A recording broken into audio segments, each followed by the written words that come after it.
Ken sedang mandi. Tiba-tiba dia diserang oleh seorang bajingan. Mereka menempatkannya di kapal dan pergi ke laut dalam. Ken dibuang ke laut. Kakinya diikat dengan rantai besi yang berat.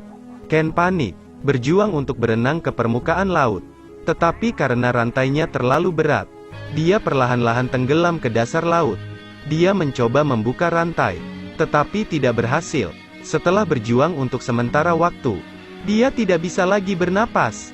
Tapi sesaat kemudian, Ken tiba-tiba membuka matanya.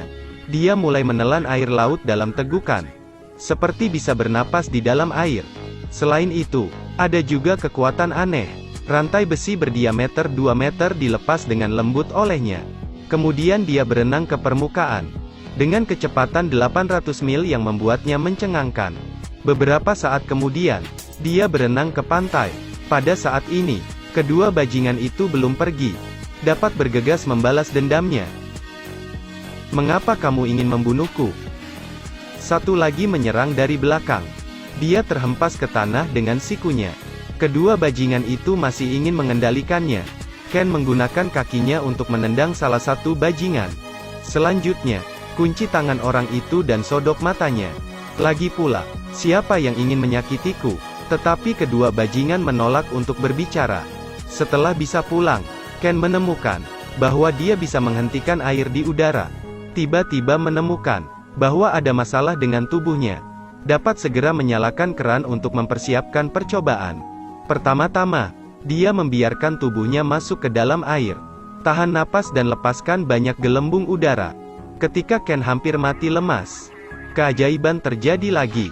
Dia bisa dengan jelas merasakan dirinya bernapas dengan nyaman di dalam air. Pada saat ini, seorang pria diam-diam memasuki rumahnya.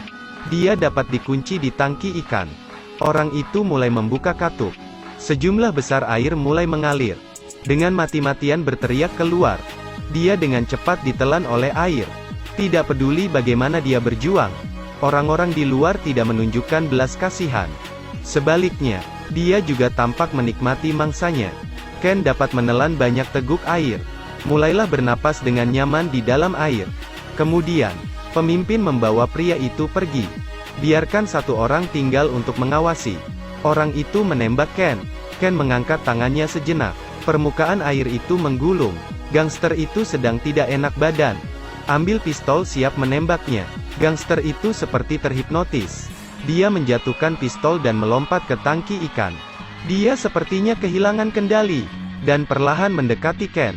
Ken meraih kepalanya dan membuat suara-suara aneh. Kemudian gangster itu mulai kejang-kejang, dan kemudian tenggelam ke dalam air. Kemudian, kakaknya berlari untuk menyelamatkannya. Setelah dua upaya pembunuhan ini, pelarian ajaib Ken dari kematian membuatnya sangat curiga. Di malam hari, dia pergi ke pantai. Seorang paman tiba-tiba muncul di belakangnya. Dia mendorong Ken ke laut. Kemudian, pegang erat-erat agar tidak melawan. Setelah berjuang untuk sementara waktu, keduanya bisa bernapas di bawah air lagi. Setelah turun, pamannya memberitahu Ken yang sebenarnya. 25 tahun yang lalu, Putri Duyung bergabung dengan manusia untuk melahirkan seorang bayi perempuan. Putri Duyung meletakkan gadis itu di tebing, dan kemudian berbalik untuk berenang kembali ke laut besar. Nelayan yang lewat menemukan gadis itu, dan membawanya ke perahu. Gadis kecil itu adalah Ken. Cerita paman itu membuatnya tidak percaya.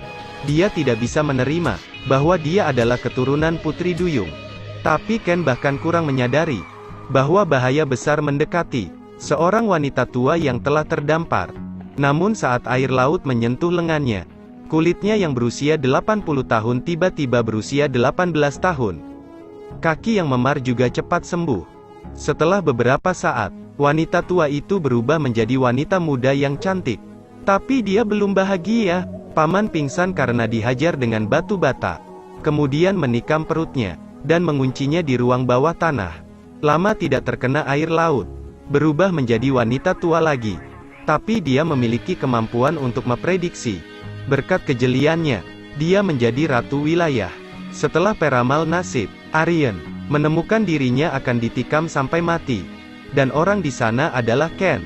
Dia mengirim seseorang untuk membunuh pacarnya, dan menculik kakaknya. Mengetahui kabar tersebut, dia langsung melakukan pengejaran ke daerah yang saat ini sedang berhadapan dengan gangster. Namun tak disangka, di dalam koper itu ternyata bukan uang. Ini senjata untuk menghadapinya. Ternyata, bos geng itu segera ingin melenyapkan, dan kemudian mengambil semua perbekalannya. Saat bos hendak melepaskan tembakan, Ken muncul di lantai atas. Bos mengayunkan senjatanya. Pada saat itu, ambil bos. Mencuri pistol untuk berurusan dengan anak buahnya.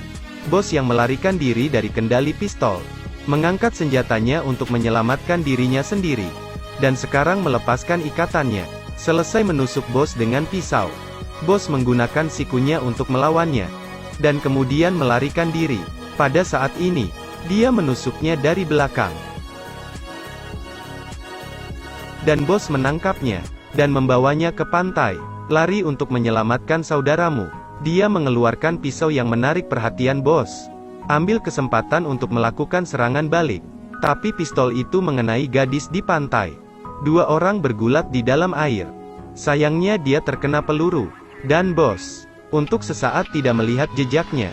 Saat Ken ditarik, bos tiba-tiba bergegas keluar dari air. Berjalan ke arah mereka sambil berteriak. Pada saat bahaya, permukaan laut bergema dengan suara. Ternyata Putri Duyung telah tiba. Bos itu sejenak terhipnotis, dan otomatis melangkah ke laut. Ikan-ikan di laut dengan cepat berenang kembali ke pantai. Putri Duyung perlahan naik ke permukaan, untuk mengungkapkan penampilan yang luar biasa.